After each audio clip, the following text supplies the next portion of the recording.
السلام علیکم ناظرین د نننۍ ورځ اهمترین ویلاګ سره زه یم اعجاز یوسفزی. کتونکو په ننني ویلاګ کې به زه د چیرمن تحریک انصاف سره د پارټۍ د مشرانو اهمترین ملاقات شوی دی.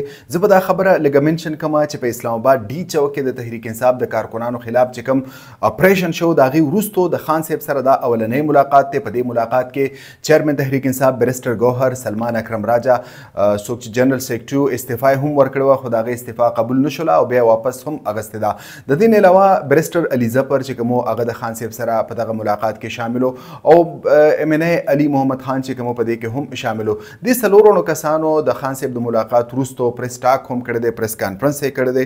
په کې د ټولو نه اول چې کوم دی دوی دا ویلي دي چې خان صاحب د پارټۍ قیادت ته او دغه رنګ ورکرانو ته څوک چې اسلام آباد ته د هغه په کال را رسېدلي هغوی ته خراج تحسین وړاندې کړی دی. د دې نه علاوه هغه چې کوم اپریشن شوی دی په کې د ګولو استعمال شوی دی په دې باندې هم هغه چې کوم دی سوالیه نښه لګولې ده چې پرامن احتجاج باندې دوی څنګه ګولۍ چلولې دي. عمران خان په دې حوالې سره په اولني فرصت کې چې کوم دی د پارټۍ کارکنانو ته دا هدایت جاری کړي دي چې په اولني فرصت کې قومي اسمبلی او سینټ کې ریکویزیشن جمع کوي چې په دې حوالې سره اجلاس راوبلل شي او دا معامله په هغې فورم باندې اول چې کوم دی پورته کړي شي او د دې وروستو به لاهې عمل توی کولی شي. د دې نه علاوه دویم اهمه خبره په میډیا کې دا کیږي چې د پنجاب قیادت یا د پنجاب ورکران چې کوم دی د اسلام آباد ډي چوک ته راونه رسېدل په دې کې څومره حقیقت دی. عمران خان ته چې دا خبره ورسېدل نو هغوی هم دا خبره وکړه چې پنجاب کې چې کوم مشکلات دي هغه په خیبر پښتونخوا کې نشته. خیبر پښتونخوا کې اټلیست پاکستان تحریک انصاف حکومت دی، وزیر اعلی چې کوم دی د تحریک انصاف دی. پنجاب کې چې کوم دی یو انټایرلی ډفرنٹ سیناریو ده، ډیر سخت سچویشن دی، ډیر سخت صورتحال دی د پنجاب د ورکرانو او د قیادت لپاره. نو عمران خان هغوی ته هم لږ غونتې دغه ورکه او ویې ویل چې هغوی ته هم خراج تحسین وړاندې کوم. خان صاحب چې کوم دی ویلي دي چې راتلونکي لایحه عمل به هغه پخپله ټاکي. راتلونکي لایحه عمل به سي د دې به تفصیلات مخې ته راځي چې د پارټۍ کارکنان یا د پارټۍ مشران چې کوم دي هغوی اډیاله جیل کې د خان صاحب سره څومره ملاقاتونه کوي د هغې وروستو به چې کوم دی څه لایحه عمل راوځي هغه په مستقبل کې تاسو سره مونږ بیانو.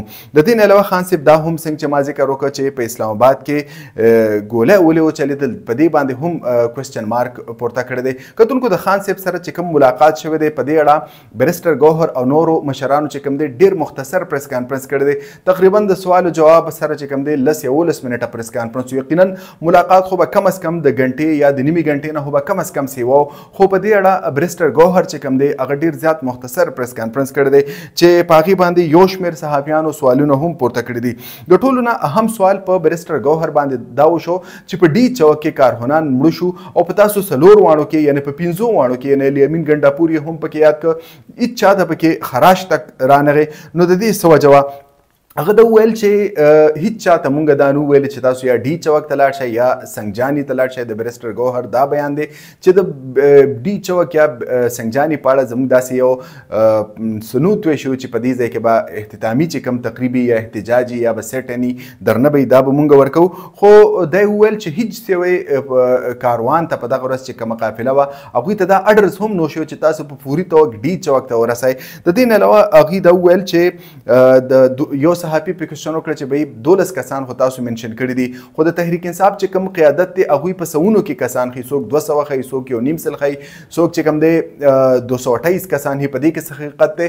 بیرسټر ګوهر د دې وضاحت وکړه چې موږ سره کومه ډیټا راغلې ده، تفصیلات راغلي دي، کوم چې تصاویر مخې ته راغلي دي په یې کې 12 کسان چې کوم دی د دې تصدیق شوی دی چې دا شهیدان شوي دي. د دې نه علاوه که نور څه کسان په دې کې شامل دي نو هغه به چې کوم مسنګ کسان دي د هغوی معامله لا نه ده توی شوې، د هغې تفصیلات مخې ته نه دي راغلي.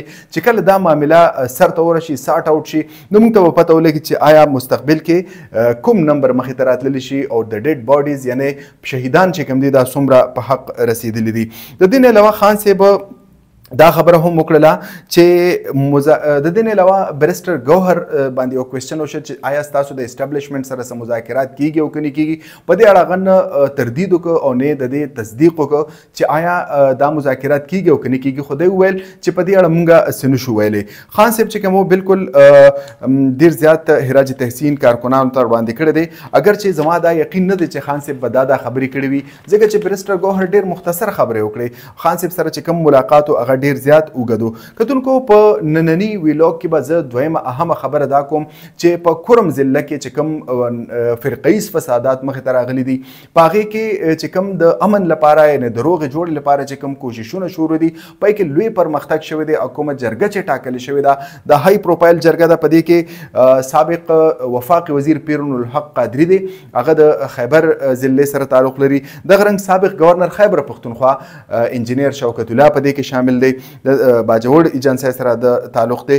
سېنیټر صالح شاه صاحب دی دغه د وزیرستان سره یا دغه ټانک علاقو سره تعلق دی. د دې نه علاوه سابق وفاقي وزیر جی جمال په دې کې شامل دی په دې خبرو کې او سېنیټر عبدالرزاق هم په دې جرګه کې یعنی ګرینډ جرګه کې شامل دي او دوی به کورم ضلع ته او هلته به د شیعه او د سني د مشرانو سره خبره کوي او کوم چې قابل عمل د هغوی چې کوم تحفظات دي یا چې کوم تجاویز دي په هغې باندې به غور کوي او دا به عملي کولی شي. تر دې دمه تقریبا په ټوله کورمه کې چې کوم دی امن راغلی دی امن په ځای شوی دی ټیکاو شوی دی خو ټوپکې یا چې کومه درنه وسله د هغه خو اوس هم یو بل ته مخامخ ته او ډېرې سیمې داسې دي خاص کر په اپر کورم کې او په سنټرل کورم کې په لور کورم کې یعنې لاندینی کورمه چې کوم ده په کې اگر چې معاهده عملي شوې ده سیز فایر عملي دی خو بره کورمه کې او منځنی کورمه کې زما نه دی خیال چې هغه په مکمله توګه عملي وي. هم د دې مقصد لپاره دا جرګه ځي کورمې ته.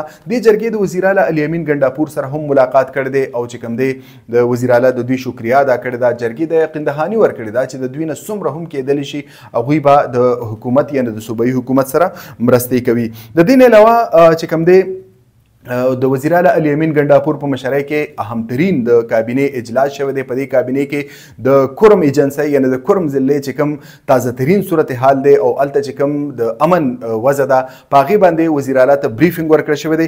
په دغه بریفینګ کې ویل شوي دي چې په کورمه کې چې کوم فسادات شوي دي په هغې کې 154 دوکانونه چې کوم دي ړنګ کړي شوي دي. دغه رنګ 1500 پورې کورونه چې کوم دي هغه ړنګ کړي شوي دي او تقریبا د 14,000 پورې چې کوم دی خلک بېکوره شوي دي. د دې خلکو د پر امن او باعزت او پسای لپاره به کوششونه جاري وي. وزیر اعلی دا ویلي دي او د دې نه علاوه هغه دا هم ذکر کړی دی چې تقریبا 38 کروړه او 80 لکه روپۍ چې کوم دی د دې چې کوم جاني نقصان شوی دی که مالي نقصان شوی دی که املاکو ته نقصان رسېدلی دی د دې تلافي یعنې معاوضه به د دې ورکولی شي. د دې نه علاوه زه به ذکر وکړم چې په دې سیمه کې د امن برقرار ساتلو لپاره پکار ده چې کومه مین شاهراه ده هغه خو بالکل محفوظ ساتل دی. یعنې څنګه چې په 21 تاریخ باندې په قافله باندې ډزې شوې وې مخکې وروستو ته اگر چې سکیورټي وه خو بیا هم ترهګرو په دې باندې ډزې وکړه او په سیمه کې حالات خراب کړل نو دا ټوله شاهراه چې کوم ده دا به محفوظ جوړول وي. د دې لپاره وزیر اعلی ته دا بریفینګ ورکړی شوی دی چې په دې ټول روټ باندې به 15 شپېته چوکۍ قایمولی شي او په دې به چې کوم دی پولیس اهلکار تعینات کولی شي. د دې نه علاوه دوی دا ضروري ګڼي چې په کورم ضلع کې د اف سی اهلکارو یعنې د فرنټیر کانسټیبلري اهلکارو سخت ضرورت دی. د دې لپاره به دوی دا اراده لري چې دوی وفاق ته اپلیکیشن ولیکي درخواست ولیکي چې وایي موږ له فرنټیر کانسټیبلري په کار ده په دې سیمه کې د تعیناتۍ لپاره چې په دې سیمه کې امن په ځای شي ځکه چې دا د وفاقي وزارت داخله انډر راځي.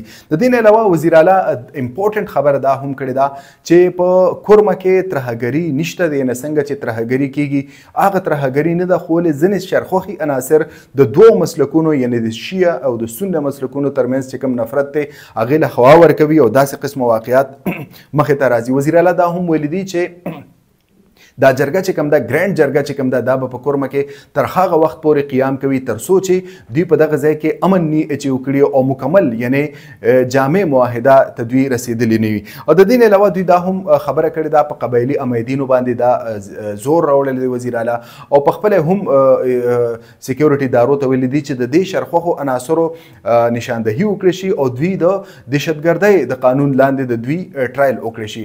کتونکو دا د نننۍ ورځ اهمترین ویلاګ راتلونکي ویلاګ پورې اجازه یوسفزۍ ته اجازت ورکړئ. د الله په امان.